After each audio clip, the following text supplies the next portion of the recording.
에어비앤비 없어진다는 얘기가 되게 많았었잖아요. 에어비앤비 없어지는 게 아니야. 사람들이 잘못 알고 있는 거예요. 우리나라에서 원룸에서 주인이랑 같이 살면서 밥을 줄 수는 없잖아. 밥도 안 주던데요? 밥 안 줘. 올해 이제 10월부터 신규 등록이 안 됩니다. 안 되다 보니까 이분들이 어디로 왔느냐?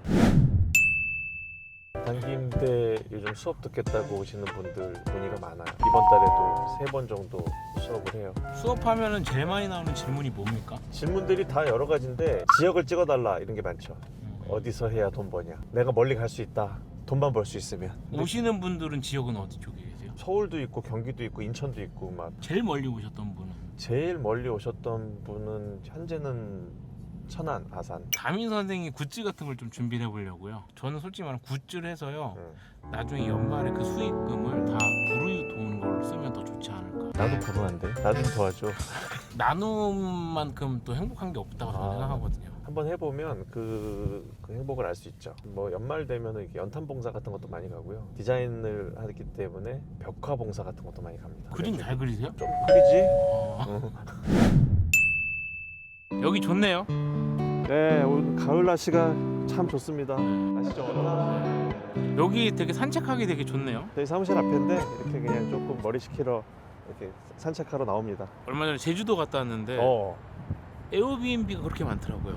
제주도 에어비앤비 엄청 많죠. 근데 에어비앤비 없어진다는 얘기가 되게 많았었잖아요. 에어비앤비 없어지는 게 아니야. 사람들이 잘못 알고 있는 거예요. 에어비앤비가 원래 투룸 이상에서만 할 수 있는데 원룸이 불법이거든요. 우리나라에서는 원룸 에어비앤비가 없어진다는 뜻이에요. 에어비앤비가 그럼 정확히 무슨 뜻이에요? 학술적으로 알려드려요. 영국에서 집주인이 살면서 방을 하나 내주고 그 다음날 아침밥을 주는 베드 앤 브렉퍼스트에서 나온 단어예요. 우리나라에서 원룸에서 주인이랑 같이 살면서 밥을 줄 수는 없잖아. 밥도 안 주던데요? 밥 안 줘. 알아서 먹어야지. 편의점 가서. 에어는 뭐예요? 에어? 에어는 이제 온라인을 주로 에어라고 하잖아 우리가. 에어 조단은? 에어 조단은 날아가잖아. 이렇게. 막 던져. 씨. 이게 영국에서 언제부터 그게 발생된 되게 거예요? 오래된 전통인데 연도수는 챗GPT한테 물어보세요. 걔도 틀린 말 많이 하더라. 근데 그렇게 따지자면 조선시대에 한양 가려고 과거 맞아요. 시험 보려고 그렇지. 주막에서 맞아요. 밥 먹고 맞아요. 하루 자고 거기 아침도 주잖아요. 아침도 주지 주모가. 우리나라 원조네. 따라했네 영국에서. 네. 그 다음에 에어비앤비 필수 조건이 우리나라에서는 전입을 해야 돼요. 전입을 원룸에다가 해가지고 이렇게 할 수가 없어요. 그래서 불법입니다. 원룸은. 에어비앤비의 네. 전체적인 흐름은 어떤?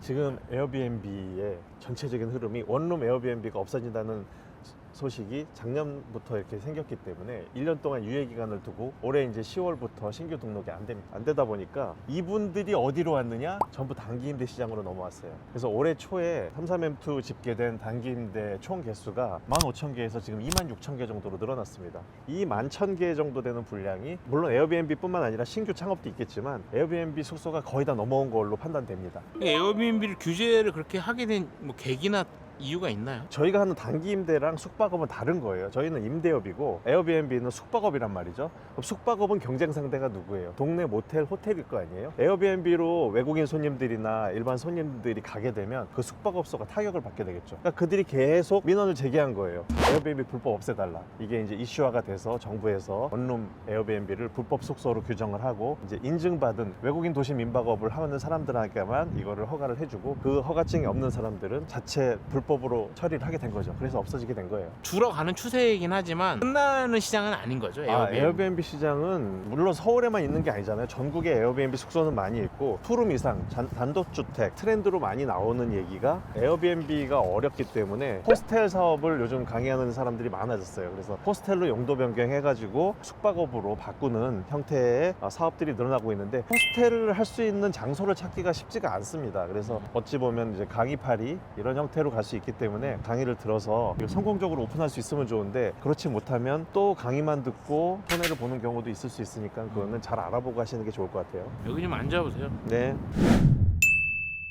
그러면 이 영상을 혹시 보시는 분들이 걱정하실 거 아니에요? 뭘 걱정해? 나 에어비앤비 하고 있는데. 그분들은 이미 이제 사태를 알고 정리를 했거나 아니면은 단기 임대로 등록을 했겠죠. 근데 예전에도 에어비앤비 하시는 분들이 에어비앤비만 등록하지 않고 33M2나 리브 애니웨어나 요즘에 이제 뭐 앵코스테이나 자리톡이나 이런 그 단기 임대 플랫폼이 있습니다. 그쪽으로 중복 등록을 한 사람들이 거의 대부분일 거예요. 결국 경쟁률이 높아졌잖아요. 경쟁이 증가하다 보면 경쟁력 있는 사람은 크게 문제가 없겠지만 경쟁력 없는 사람은 가격을 낮추던가 예약률이 줄어들던가 수익률이 줄어들 수밖에 없겠죠. 그 부분에 대한 이제 대처를 각자 알아서 해야 되는 거였죠. 에어비앤비에서 단기 임대로 넘어가려면 어떻게 뭐 특별히 뭘 어떤 바꿔야 되는 뭐 행정상 등록이라든지 이런 게 있나요? 단기 임대는 그런 게 없어요. 사실 내 집을 월세 주는데 행정적으로 뭘 하는 게 없다시피 단기 임대도 짧게 임대 주는 업이다 보니까 뭘 하나 정도 할 때는 신고도 할 필요 없습니다. 행정상의 어려움을 보자면 에어비앤비가 100이라 그러면 단기 임대는 10도 안 돼요. 그 정도로 쉽습니다.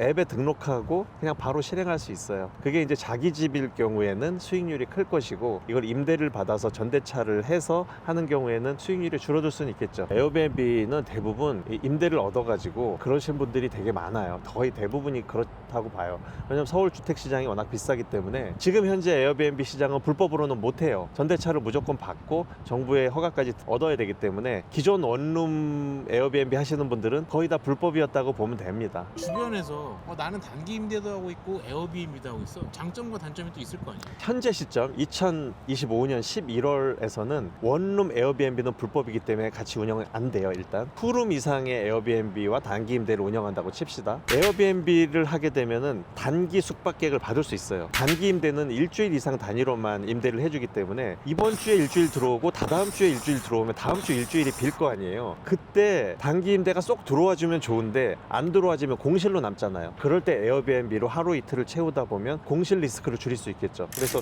두 가지 플랫폼을 같이 운영하는 건 큰 장점이 있습니다. 대신 이제 에어비앤비는 물품도 바꿔줘야 되고 일회용품도 제공해줘야 되고 숙박업이다 보니까 굉장히 불편한데 단기 임대는 그 공간을 임대해 주는 거잖아요. 그러니까 일주일 동안 우리가 해줄 게 아무것도 없습니다. 그래서 굉장히 편하죠. 기술적인 질문 하나 드리면 최근에 네. 에이펙 정상회담을 했어요. 네. 근데 에이펙 정상회담 모인 것보다 더 이슈된 건 네.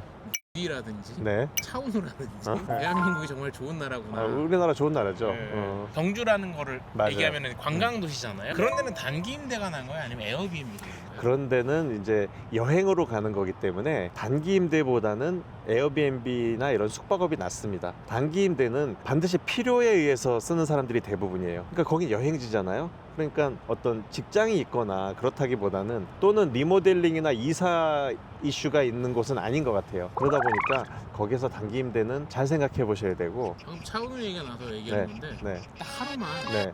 차은우로 산다면 뭘 제일 해보고 싶어요? 그런 얼굴로 안 살아봐서 상상도 안 해봤는데. 남자 잘생긴 게스트가 왔으면 좋겠어요? 아니면 이쁜 여자 게스트가 왔으면 좋겠어요? 저 혹시 예쁜 여자 게스트가 오면 좋겠죠. 와이프가 싫어하겠지만. 항상 싫어해요. 뭘 해. 자, 마지막으로 좀 정리를 해주신다면 투자에 대한 불안 심리가 좀 큰 상황이잖아요. 단기 임대가 그나마 좀 안전하다라는 걸 좀 얘기를 해주신다면? 단기 임대는 사실은 자본이 크게 투자되는 사업이 아니에요. 물론 자기가 가지고 있는 자가 오피스텔이나 이런 게 있다고 하면 정말 들어가는 돈이 없고 물품 세팅 정도만 하면은 바로 운영할 수 있는 사업이기 때문에, 그렇지만 이걸 임대로 한다고 해도 임대 보증금 정도만 있으면 바로 시작할 수 있는 사업이기 때문에 투자 리스크가 별로 없습니다. 단점이라고 한다면 단점이 거의 없는 게 단점인데 공실 리스크가 있을 수 있잖아요. 손해를 볼 것이냐 이 문제잖아요. 어떤 사업을 하던 손해 리스크가 있는데 단기 임대는 일반 월세의 2배 정도의 임대료를 받기 때문에 한 달에 2주 정도만 단기 임대로 채워도 일단 손해는 안 봅니다. 그러니까 큰 리스크가 없는 거예요. 한번 시도해 보세요. 저도 처음에 그냥 시도해 봤는데 이게 잘 돼가지고 계속 늘리고 강의도 하고 하는 것이거든요. 시도하지 않으면 아무 일도 일어나지 않습니다. 제가 오늘 주제를 정리를 하는 멘트를 네. 좀 준비해달라고 말씀드렸는데 네네네. 혹시 준비하셨나요? 아니요. 규제가 막은 원룸 에어비앤비, 단기 임대로 그 수익을 이어간다.